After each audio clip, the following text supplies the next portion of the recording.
les effets de cet esprit colonial. On entend toujours, vous devez, vous êtes obligé, on vous prévient avec tout notre sérieux. Mais qui êtes-vous? Qui vous a donné le droit de tenir les discours pareils? De lancer ces préventions? C'est étonnant. Peut-être ceux qui le disent, peut-être c'est le temps d'arrêter de se comporter ainsi, de quitter votre orgueil, votre morgue, votre arrogance. Peut-être c'est le temps de quitter cet esprit de l'époque de la dominance coloniale. On veut toujours leur dire, alors essuyez vos yeux, cette époque est terminée et elle ne reviendra jamais, jamais. Je vais même dire plus, pendant des centenaires, un tel comportement n'a fait que la même chose. Ça n'a fait que renaître les grandes guerres. Pour justifier ces guerres, on a inventé des justifications logiques, religieuses et pseudo-morales. Aujourd'hui, le danger est plus important parce que l'humanité dispose des moyens pour détruire la planète entière. Et cette manipulation des esprits de volume inattendu, c'est la perte de ce sentiment de réalité. Et ce cercle vicieux, il faut trouver la sortie de cette cercle vicieuse. C'est pour ça que vous, chers collègues, vous vous réunissez à cette plateforme de Waldheim. Le concept de la politique internationale de la Russie qui a été adopté cette année décrit notre pays comme un état civilisation authentique. C'est cette formule-là qui explique notre compréhension de notre propre développement, mais aussi de notre compréhension des principes essentiels de l'organisation de l'ordre mondial. Et nous espérons que ces principes vont faire rien. Et on peut avoir des différentes interprétations, mais il y a un monde soi-disant civilisé qui doit servir de l'exemple pour le monde entier. Et tout le monde devrait suivre ces standards, ces exemples. Et ceux qui ne sont pas d'accord, ils seront forcés à rentrer dans cette civilisation avec une matraque du maître bien illuminé. Alors, ces temps-là, c'est fini. Et notre compréhension de la civilisation est tout à fait différente. Tout d'abord, les civilisations sont nombreuses et aucune d'entre elles n'est pas meilleure ni pire que les autres.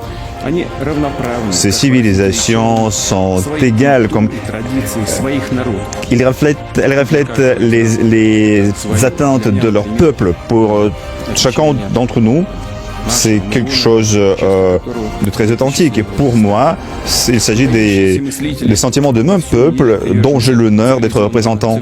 Dans le monde entier, les partisans des approches civilisationnelles continuent leur réflexion à propos de la notion même de la civilisation. Il s'agit d'une notion multifonctionnelle.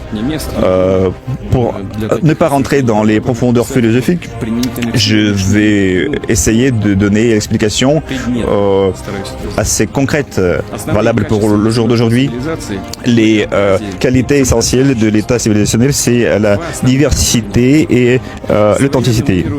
Le monde contemporain court toutes sortes d'unifications. Chaque État, chaque société désire d'élaborer elle-même leur voie de développement en se basant à sa culture et à sa tradition renforcée par la géographie et l'expérience historique, longtemps ou récent. Il s'agit aussi de faire suivre ces valeurs, dans une synthèse compliquée qui fait naître une authenticité civilisationnelle. Et cette diversité et authenticité, c'est le gage du développement. Pendant des siècles, la Russie a été formée comme un pays de plusieurs cultures, plusieurs religions, plusieurs nationalités. La civilisation de la Russie ne peut pas être réduite à un seul dénominateur, mais elle ne peut pas être divisée non plus, parce que ça n'existe qu'en son ensemble. Garder l'unité dans un tel état, c'est une mission pas aussi simple que ça.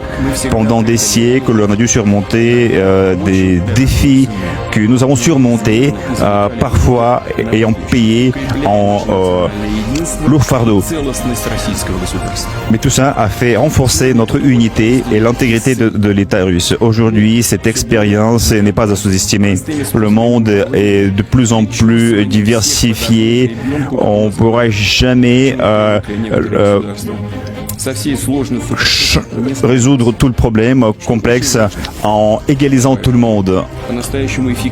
Il est à mentionner qu'un système efficace et valable ne peut pas être inspiré de l'extérieur. Ce système doit grandir à partir des racines civilisationnelles des peuples et des pays. Et la Russie est l'exemple de cette création du système organique. Ce support civilisationnel nécessaire pour avoir du succès dans ce monde compliqué, déboussolé d'aujourd'hui. Les pays sont de plus en plus nombreux à tirer cette conclusion en étant conscients de leur propre intérêt et leurs propres besoins, leurs capacités et leurs restrictions et le niveau de leur interaction avec le monde extérieur. Je suis persuadé que l'humanité va non pas à la fragmentation, au segment en concurrence, non pas à cette lutte entre les blocs, non pas à l'universalisme privé de l'âme. Au contraire, le monde va vers la synergie civilisationnelle des grands espaces, de l'ensemble des espaces qui se croient comme tels. Mais en même temps, les États, ce ne sont pas les constructions universelles. Un système pour tout le monde, non, ça n'existe pas. Chaque État est différent. Chacun est authentique du point de vue culturel. Chacun prend ses racines et ses valeurs dans ses traditions, en se basant aussi au respect aux autres.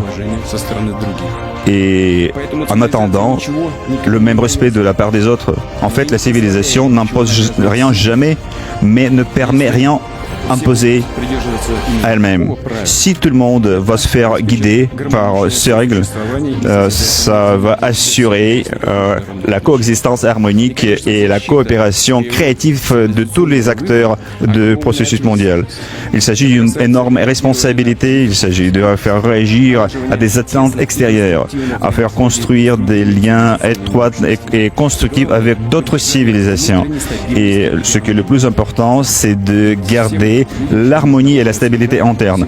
Nous tous, nous voyons que l'espace international aujourd'hui, comme j'ai déjà dit, malheureusement est instable et assez agressif. Encore un point très important, il ne faut jamais trahir sa propre civilisation. Ça ne mènera qu'au chaos universel. De notre côté, nous avons toujours essayé de proposer des solutions qui prendraient en compte les intérêts de tout le monde. Mais nos interlocuteurs occidentaux ont peut-être oublié les notions comme compromis et les efforts d'atteindre les résultats admissibles pour tout le monde. Non, ils sont obstinés par une seule chose, faire peser par tout prix leur intérêt ici et maintenant. Si ça c'est leur choix, allons voir ce qu'ils vont produire. Il est paradoxal que demain même la conjoncture peut changer, c'est là le problème. Peut-être la politique interne va peut-être changer après des élections.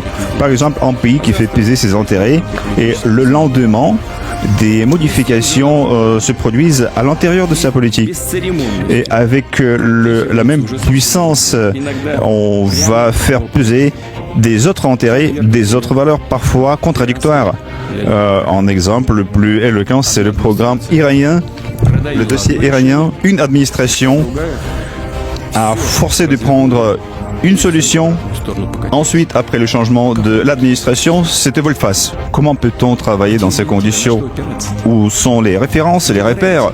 Où sont les garanties? Est-ce que c'est ça, ces règles dont on parle? Alors, c'est rien. Pourquoi on a ça? Parce que pour remplacer l'esprit stratégique, on a pris les efforts de suivre les intérêts lucratifs, non même pas de peuple, mais des élites qui se succèdent.